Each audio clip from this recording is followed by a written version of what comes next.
So welcome to this space, ladies and gentlemen. This is a space where we discuss matters concerning mental health. And my name is Edith Wanyonyi. I am a also based in Kenya. So in my video today, I will be having a guest from Nigeria, and we are discussing on the state of mental health in Africa.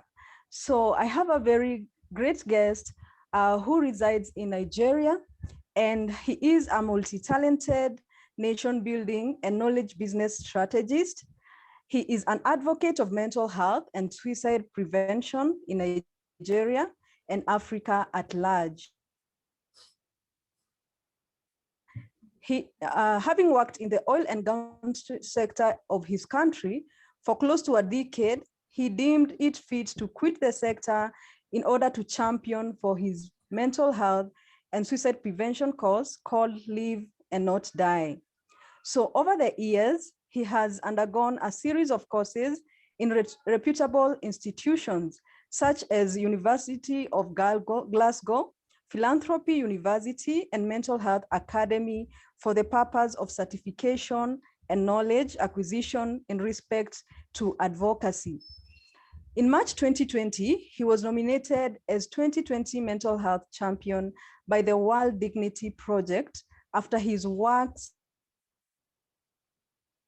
and individuals within and outside the shores of Africa. He has featured in so many TVs, radio stations, live casts, and creating awareness and offering support to people. He is a global goodwill ambassador in Nigeria and also an ambassador for Gwenta Komigo NGOs Nigeria. He hosts mental health awareness and suicide prevention weekly show and 2 online stations in UK, MZ Radio London and AP Radio UK. He has hosted several professionals across the world on the show with amazing feedback from the listening audience. So I'm very privileged to welcome to the show Kunle Pelemo from Nigeria. This is a very great opportunity for me, and I feel to this show. So thank you very much, Kunle, for making time to be here. It's a pleasure being here, Edith. Thank you so much. I mean, you're doing a great job over there in Kenya, and I can see your works also cutting across globally as well. So it's a pleasure to be on your platform to have a conversation with you. Thank you. Thank you very much. So Kunle, what motivates you to do mental health activities? Because from your profile, I can see that you left a very profile and highly esteemed job just to focus on mental health. Like, what drives you? What motivates you?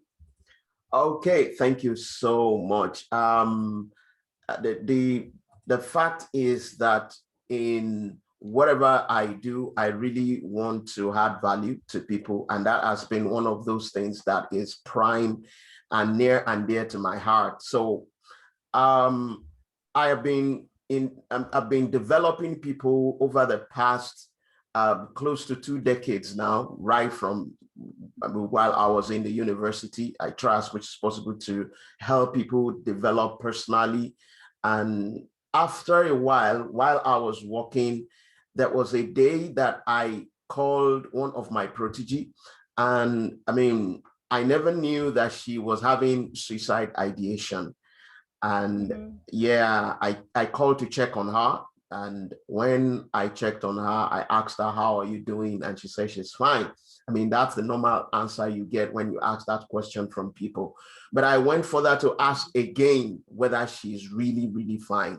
And that was what broke the ice. And then she came up. And this is somebody that is happy that she's doing so well. You know, she's hardworking, she's beautiful, and she's enterprising as well. But due to one issue or the other that she might be going through internally, she was having suicide ideation at that point in time. And it was because I cared to that point of asking one more time, which It's a strategy that is called the Ask Twice strategy that broke the ice, that let me into our world. And she told me that she was having suicidal thoughts.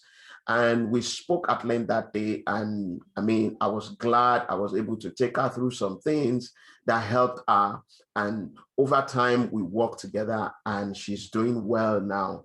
But I felt there are 1,000,001 people who will be going through similar stuff, who don't have somebody who will reach out to them or create a kind of support for them.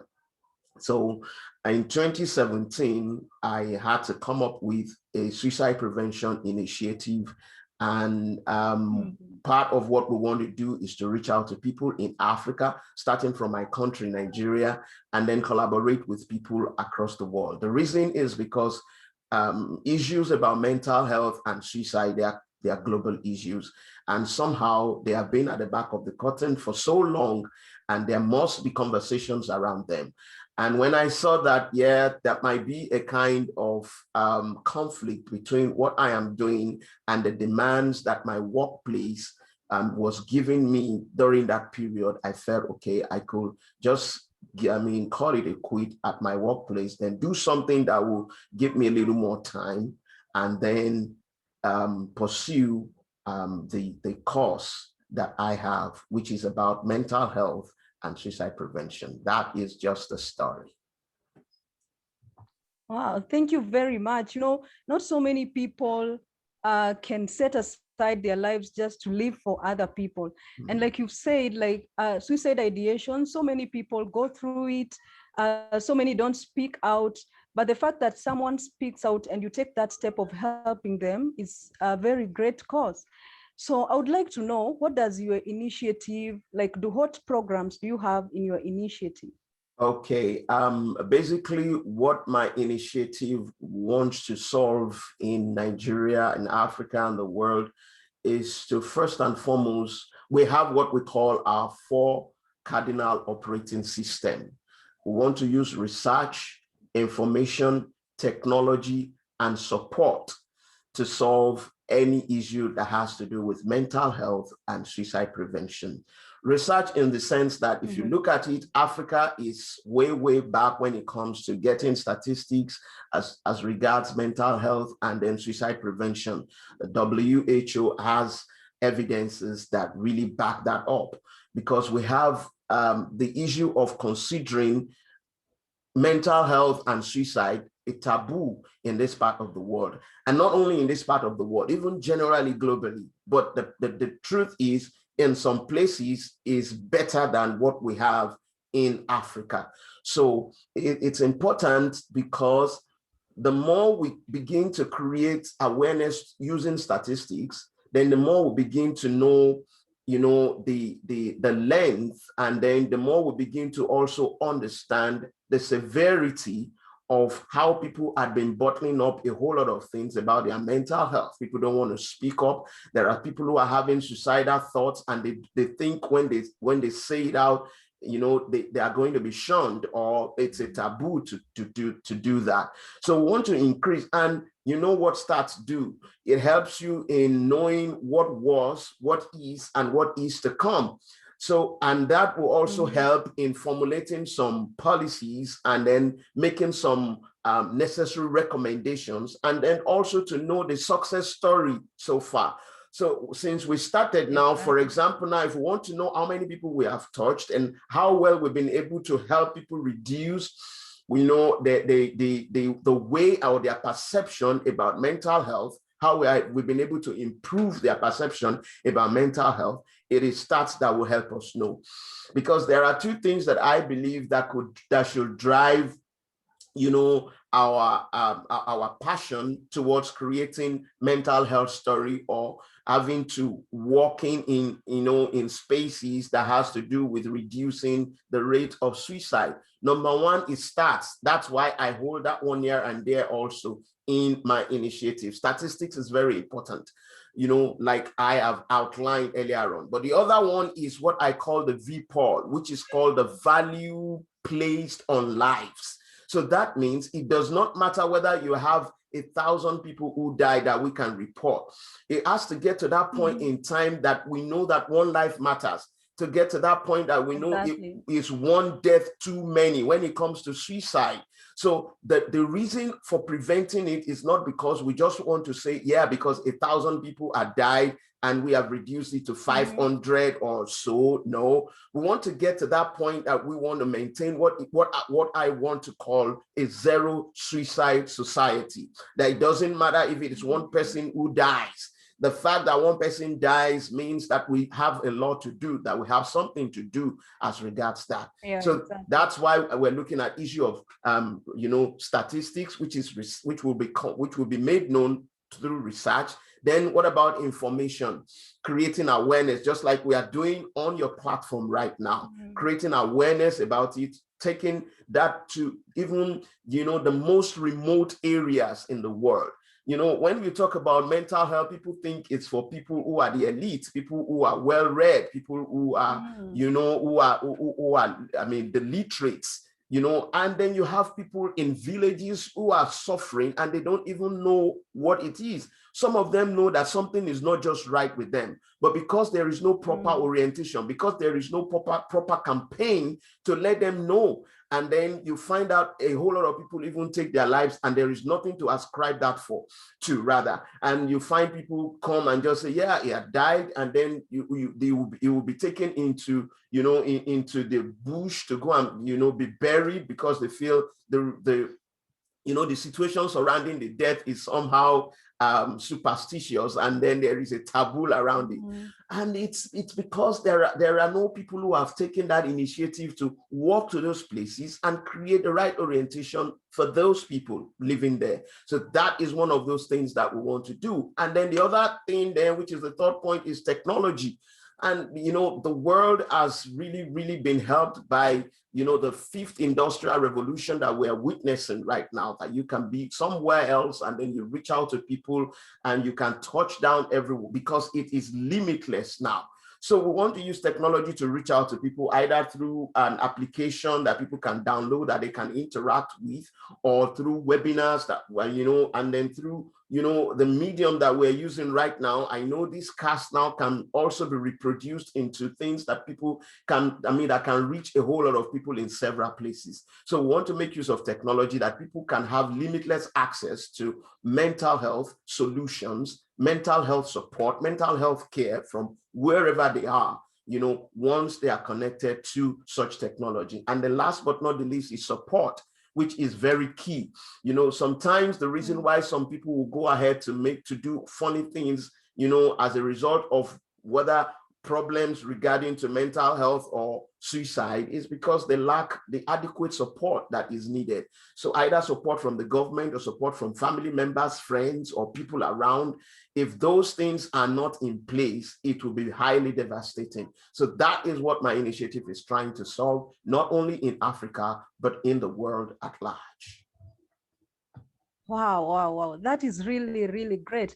You've mentioned about statistics, and I've just been wondering, like, we are so backwards, like in Africa, we don't know what is going on. So many people don't have information about mental health. Exactly. And mental health in Africa is mostly influenced like by our cultures. Yeah. So we could say that people could say that mental health is caused by some cultural beliefs, which is not right. And it's very important that we spread this word out there, create information and support other people. Absolutely. So following that,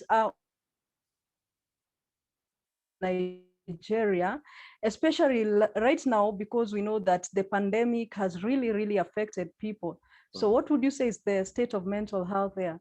Oh, the pandemic is a problem on its own, and then fighting it also at come with another problem. And one of the problems it came with is the challenges it's creating as regards the mental health of people. If I'm not mistaken, close to a year ago, the United Nations made a prediction that there's going to be a surge in mental health related problems as a result of the pandemic. Not only because of fighting the pandemic is challenging, but somehow the pandemic had come to create a kind of vacuum in our world that used to be, because it's changing us from the normal that we used to experience. Remember that the mental health is comprised of three critical states of human beings. Number one is our emotional state. Number two is our psychological state. And number three is our social state. And in one way or the other, if any of those states is affected, it will affect the overall mental health and the overall health of that person. And if you check the pandemic very well, it has affected almost every of those states that I mentioned. The emotional state of people are hearing news that some people are dying, and then you're hearing news that you have to do this, you have to do that. It's piling a whole lot of pressure and tension on people. So somehow the emotional state is affected. So how they feel, and then psychological state, how they think. You know, a whole lot of people hear the news every day, and then they think maybe I'm going to be the next thing. The people want to go out from work, and somehow people are even losing their jobs, creating a psychological effect on them. And then the last but not the least is the social state. And remember, when the disease came, or when the pandemic came, now we're asked to have what is called social distancing. We're asked not to shake hands, not to hug one another. And remember, this is what we grew up doing. This is what we are used to. We are wired to do these things naturally. We are wired to socialize, to come together. And somehow, if anything is denying us of that, from those things, it will have a ripple effect on the way we behave, on the way we react, or the way we do things. So the pandemic is affecting, and my country is no exception to the effect that it has come with. And that's why it's important to create conversation as these, in order to make people understand. Yeah, we have, another effect that has on my country is because somehow the economy of Africa is not buoyant enough to support, the financial demand that the COVID-19 pandemic has come with as well. Remember, when there was lockdown, when there was shutdown in countries, companies are losing. A whole lot of companies are running at loss because people don't go to work. And because we don't even have enough support as well, to support working remotely, it's now that some people are adjusting. That creates a huge loss. So, and then that the countries such as ours in Africa, most of us depend on what is happening in the Western world, or in the first world country. We want to buy vaccines. Remember, we have to bring money because we are not producing, right now. So a whole lot had happened when it comes to the financial status of every country. The general economy. So somehow in my country, it has affected a whole lot of people, and that will create what is called socioeconomic distress on people. And that's why it's so noticeable. Everything is going down. Inflation cases is rising. Unemployment cases, even without the pandemic, had been a huge double figure. But coupled with the pandemic, because people are downsizing, then you have another problem already. A whole lot of people are even retaining their jobs with pay cuts. That is creating a whole lot of tension on them. And when such tension comes, what happens? It affects the way they behave, it affects the way they think, it affects their mental health. And a whole lot of people want to now resort to bad coping mechanisms. And that is part of what we should try as much as possible to do, how to create support for people in Nigeria and in Africa as well, because the pandemic has created a huge vacuum, as a result of its coming to the world. Wow, thank you very much.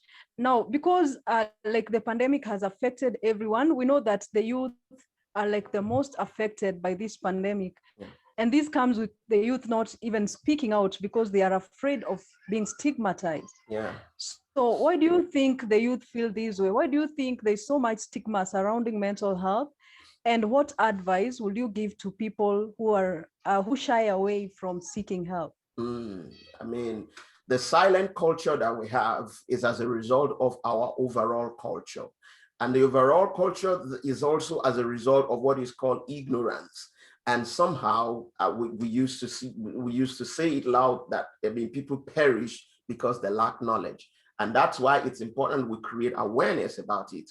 In Africa, people used to see mental health and then suicide-related issues as taboo, and they tell you, do not talk about it. When you are going through a lot of things, that has to do with that, because there is a lack of knowledge. People even tend to think mental health is synonymous to psychiatry or sanity.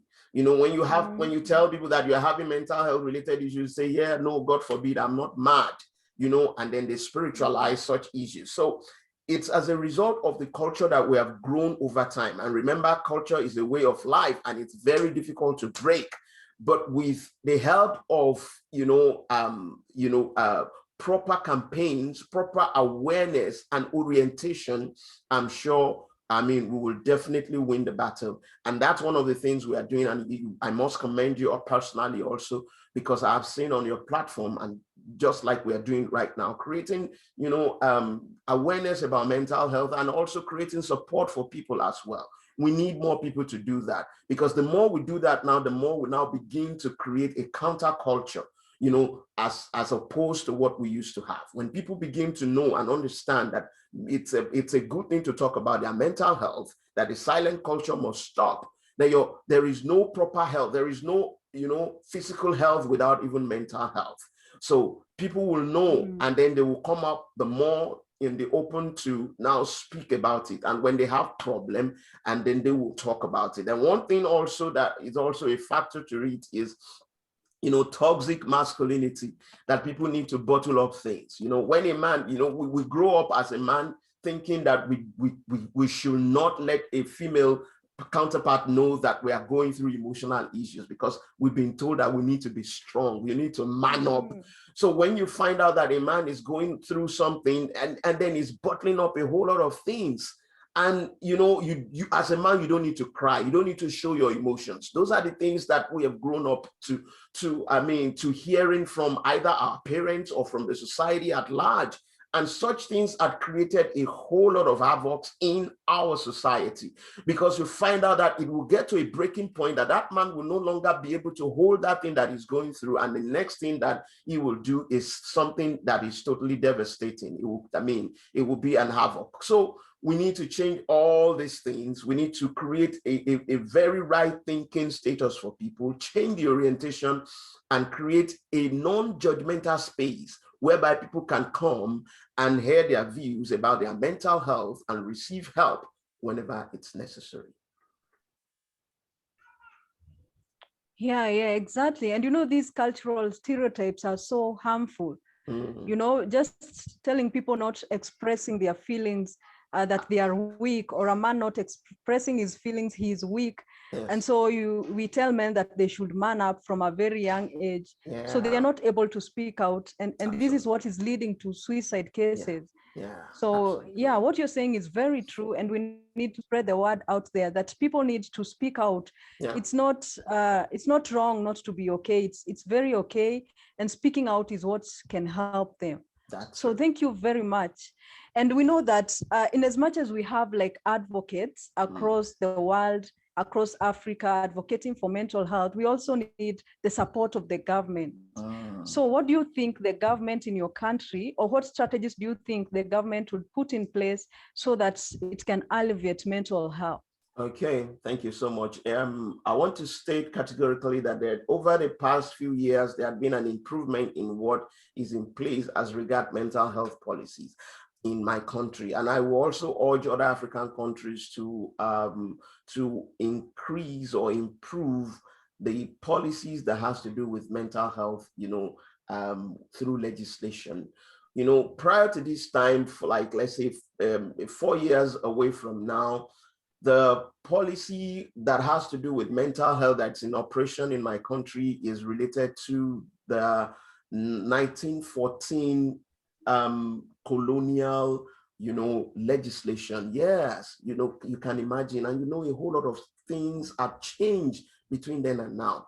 But right now, there is a holistic mental health policy that's almost passing the second reading in the House of Assembly in my country right now. So if that comes to play, that will address the right of people who are having mental health related issues, and also what the government needs to do in order to strengthen institutions that has to do with mental health. For example, the ratio of mental health caregiver to the population must also be increased. Right now, we're having about 3 caregiver or 1 caregiver rather to 100,000 people, 1 mental health bed space to about 100,000 people. I mean, that is totally small and not too encouraging. So if we begin to strengthen the institution, and government first and foremost need to also come into play to be aware that this thing is very, very important. And now then they will strengthen the institution. In some other countries, they have, I mean, the Ministry for Mental Health separate from Ministry of Health. There is even some countries, they have Ministry for Suicide Prevention. So all these things will create a kind of buffer effect in that regard. So in my country, yeah, it should be commendable what they are doing so far, but we want to see the bill see the light of the day so that people can enjoy whatever benefit will come with the bill. Wow, thank you very much. And I think just like incorporating mental health in schools, such that children are taught what mental health is. They learn from a very young age what emotional intelligence is all about, and they're able now to speak out when they notice there's a problem somewhere. Absolutely. I think that's also a very great strategy that the government can look into. Absolutely. Yeah, so conversation. My last question would be, what do you do for your pastime? Oh, my pastime is very interesting, you know, because and that's one of those things that I used to tell people I relate with, that I want to create support with. Make your pastime so fun-filled. You know, not even in this part of the world that we have a whole lot of tension. You know, sometimes you have, you know, affected by adverse weather condition. You know, sometimes socioeconomic distress, you come back from work, you're tired. So the little time you have for yourself, even if you don't have expensive, I mean, you can't go on expensive travels or go on holidays, but create, you know, fun around, you know, around your immediate environment. Listen to music. I listen to music a lot because it has effect on my mental health. It boosts my mental health. You know, I listen to music, and sometimes I watch football a lot. Yeah, I watch football a lot. I relax watching football. Then you know, sometimes you can do something funny. You don't need to be, sometimes you can just go ahead and dance. It doesn't have to be the best of dances. You know, we are so much conditioned. Yeah, just dance and laugh. Do something silly sometimes in quote.